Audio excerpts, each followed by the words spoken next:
জাকাত পাবে কে, কে খেতে পারবে? এক নম্বরে গরিব হওয়া শর্ত, ধনী মানুষ জাকাত খেতে পারবে না। গরিবের ক্রাইটেরিয়া কি?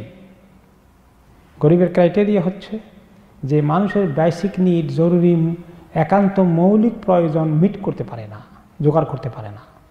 যেমন একটু 3 বেলা খাওয়া, এক বেলা নাস্তা, 2 বেলা খাওয়া খাইতে পারে না, 1 বেলা খাইতে আরেক বেলা উপোস থাকে, তাহলে তিনি জাকাত খেতে পারবেন।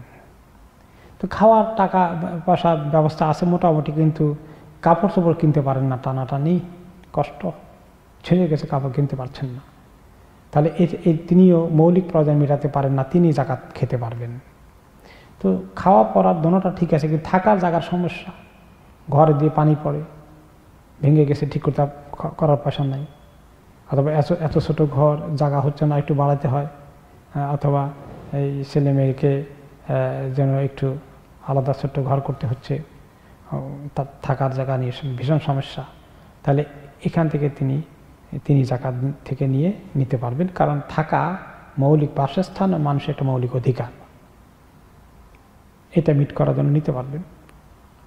তো এগুলো তিনটাই আছে, কিন্তু একটা লোক ঋণগ্রস্ত হয়ে আছেন,